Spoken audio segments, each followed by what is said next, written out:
Todo cristão conhece a história de Moisés e a maneira como ele agiu usando um cajado para sentenciar o Egito com as 10 pragas que ocasionou a libertação dos hebreus da escravidão que já durava 430 anos.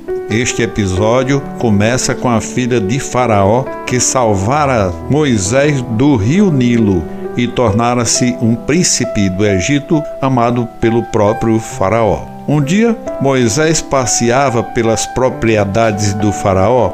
De repente ouviu um grito. Ao erguer a cabeça, viu um soldado egípcio agredindo com violência alguns escravos judeus. Moisés, que já sabia de sua origem hebraica, não aceitou aquela injustiça e matou o soldado egípcio. Devido às leis do Egito, ele não poderia mais voltar ao palácio, porque seria condenado à morte. Então Moisés procurou refúgio entre as montanhas de Midian, até se encontrar na casa do sacerdote Jetro, que um dia morou no Egito, no acampamento do seu povo, na vila dos hebreus. Jetro era um grande sábio, conhecia os segredos da natureza e conseguia penetrar nos pensamentos e anseios das pessoas, que hoje conhecemos como psicólogo. Faraó o tomou como seu conselheiro pessoal. Nesta ocasião, Moisés o conhecera ainda quando estava no Egito. Até que um dia, Jetro, por não concordar com a escravidão do seu povo, pediu a Faraó para voltar para suas terras. E como estava servindo a Faraó por muito tempo, este deu-lhe o direito à liberdade e escolher uma recompensa antes de sair da presença do rei do Egito. Avaliando as dificuldades que teria de enfrentar em sua jornada para Midian, Jetro pediu apenas um velho cajado que se encontrava jogado entre os objetos pessoais de Faraó. Ele sabia que aquele cajado pertencia por direito ao seu povo, que fora introduzido no Egito por Jacó, quando veio para aquele lugar. Antes de morrer, Jacó deu a José, seu filho e governador daquele país. Com a morte de José, tudo que lhe pertencera passou para as mãos de Faraó, que o conservou todo o tempo que o povo de Deus estava escravizado no Egito. O pedido de Jetro surpreendeu a Faraó, porque considerava o cajado como um pedaço de pau sem valor, porque por diversas vezes quis usá-lo como talismã, porém nunca funcionou, mas temeu jogá-lo fora, porque ouviu falar que qualquer objeto dos hebreus tinha um certo mistério.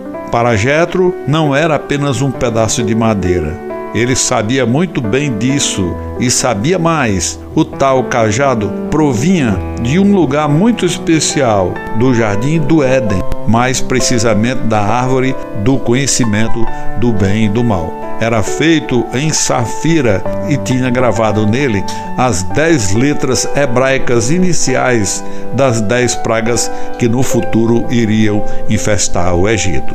Naquela época, um cajado era como um símbolo ou até um escudo que identificava a linhagem de uma família e que era passado para o filho primogênito ou ao filho que era escolhido por Deus para assumir a principal parte da herança.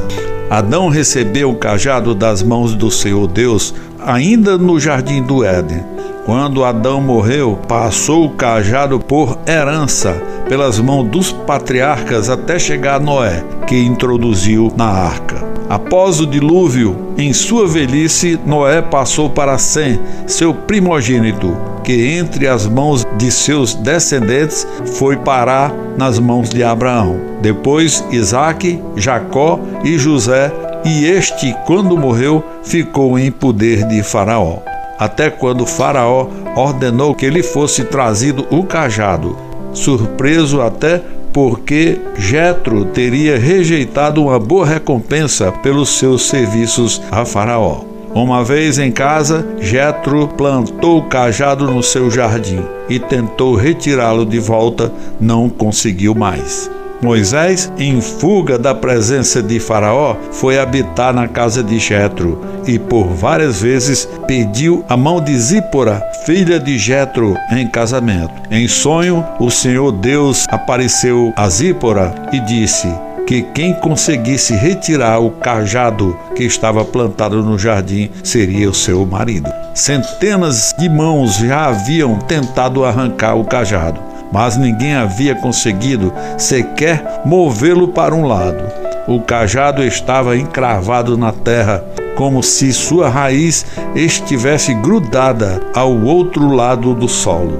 Foi quando Moisés viu o cajado no jardim, logo observou que tinha gravado nele o nome de Deus. Imediatamente soube que pertencia a seu povo. Segurou-o e, ao usar o nome divino, a poderosa força que o mantinha encravado no solo esvaneceu-se e Moisés retirou-o facilmente da terra. Uma vez nas mãos de Moisés, o cajado cumpriu a tarefa que lhe fora destinada, conforme a vontade de Deus. Ajudou a Moisés e também a Arão de salvar o seu povo da escravidão do Egito. Foi com este cajado nas mãos que Moisés, seguindo a ordem de Deus, realizou os milagres do Egito perante a Faraó e os filhos de Israel.